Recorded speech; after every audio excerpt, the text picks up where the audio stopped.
feeling lazy. Mr. Quest strips away just about everything with those two.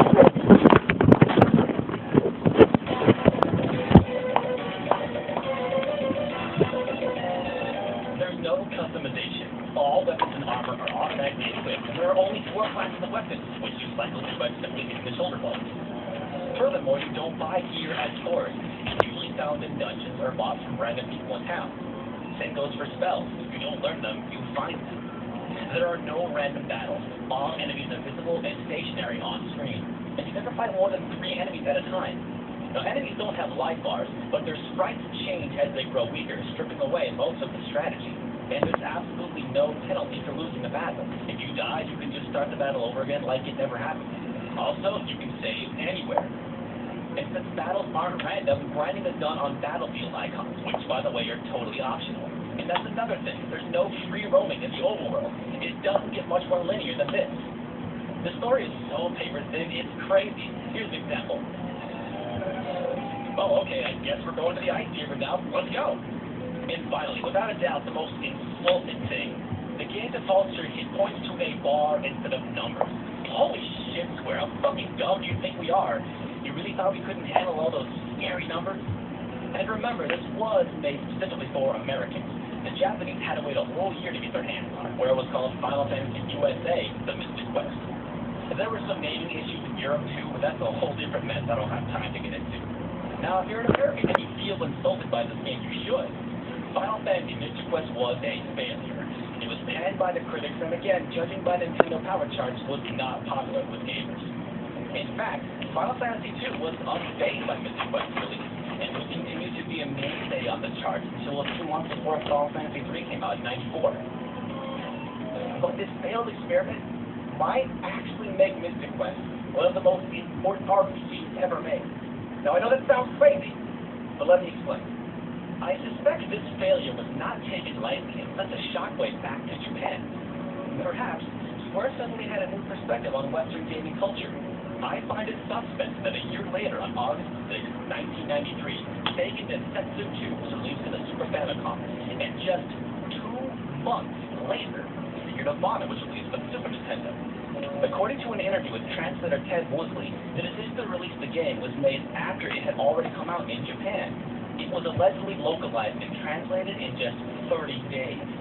Secret of Mana was an action RPG, and it's my belief that the success of Nintendo's Legend of Zelda and the failure of Mystic Quest influenced this seemingly 11th-hour decision. Again, I'm not saying Zelda is an RPG, just that it had an obvious influence. It was clear that Square was gambling once again with the West, but this time it paid off. Secret of Mana would become a critical smash in the U.S., most notably by Electronic Gaming Monthly, who named it Game of the Month and RPG of the Year. To this day, it is often considered one of the best games on the Super Nintendo. And it was around this time we started seeing more high-profile RPGs in the West.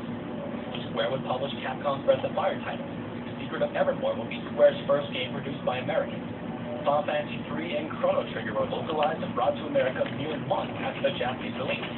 Nintendo themselves distributed Illusion of Gaia, localized Earthbound, and produced with Square the Super Mario RPG, which, by the way, was the proper way to make a simplified beginner's RPG. At this point, RPGs still were not pulling the sales numbers seen in Japan, but it put things in motion for the inevitable release of Final Fantasy VII, which, as you all know, changed everything. Now, am I saying that Mystic Quest is more influential than, say, Final Fantasy II or Secret of Mana? No. Most of this is just speculation. But history is made from great successes and great failures, and Mystic Quest is one of those great failures. But if it's so bad, why do I like it so much? Well, like I said earlier, I'm not here to make believers out of everyone, so I'll do my best to explain. First off, its shortcomings are design choices. This is important. It's a bad game, sure, but it's not an incompetently made game. It's not glitchy, it's not ugly, its interface certainly isn't confusing. All the items and puzzles all work and are well thought out. In fact, I rather enjoy the puzzles. There's no golden sun, but each dungeon has a new obstacle or gimmick. And grappling across chasms or chopping down trees or climbing walls is pretty fun. And that's another thing. There's a lot of variation in the scenery. Ice caves, forests, volcanoes, deserts. It's not like you're wandering through the same caves over and over again. There's no overworld to explore, but hey, you'll never not know where to go next. And the story certainly doesn't overstay its welcome or is too wordy like in Paper Mario. In fact, I find most of the dialogue scenes pretty funny in a so bad it's good kind of way. So overall, the game is pretty short, clocking in at a comfy 10 hours, and that's thanks to an absence of long dungeons and lots of story. Its biggest flaw is that it's seldom challenging, but when you think about it, there really isn't any filler. It's going on to a new town, dungeon, or battlefield token. That's the important thing about Mystic Quest. It may be super simplified, but it also cuts the fat you see in most RPGs. I want to reiterate, sometimes I don't want to commit to the latest 100-hour masterpiece.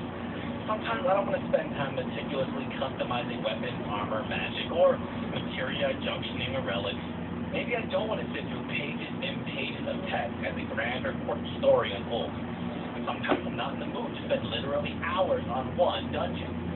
Sometimes I just want to play an RPG that requires no commitment and presents very little challenge, and Mystic Quest delivers. Does that make this a good game?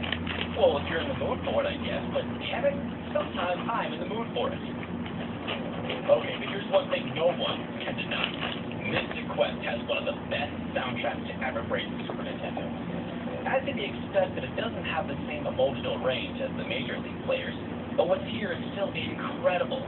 Because the story has virtually no emotional depth, the soundtrack carries itself a little differently than your typical Final Fantasy game.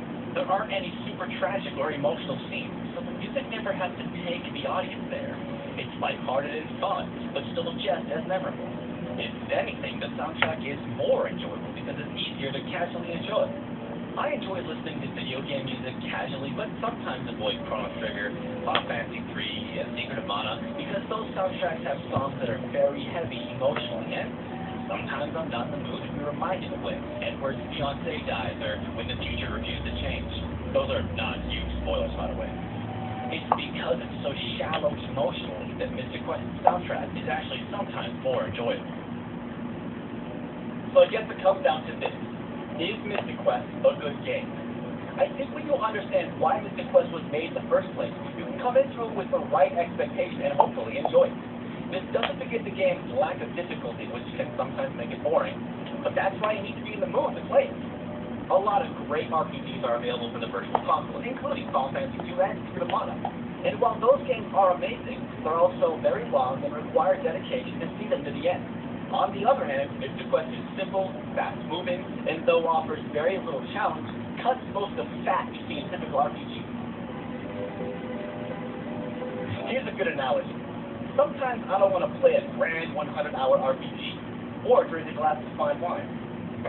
Sometimes I just want to play Final Fantasy Mystic Quest, or drink a soda. You know what?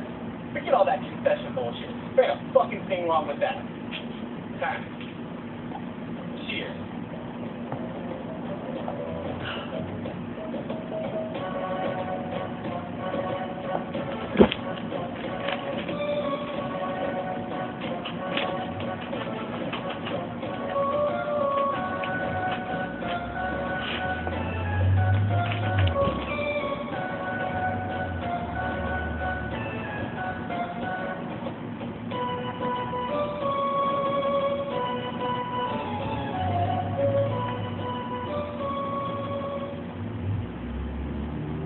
It would be a mainstay until the night it stops tracking NES games.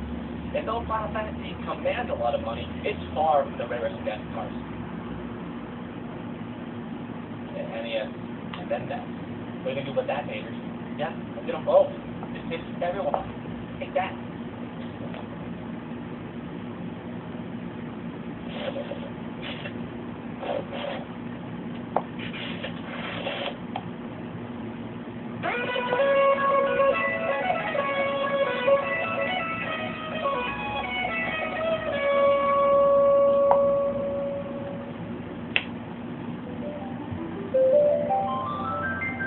In the year 2011, what is left to say about Final Fantasy VII? Nothing! Good night, folks!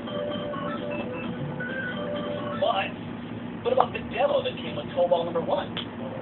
In September of 1996, Squaresoft released Tobal number 1, a 3D fighting game developed by Dream Factory, who would go on to release Air Guide, which is not to be confused with the also strangely named Einhander, and the Bouncer for the PS2. Fun fact, Tobal number 1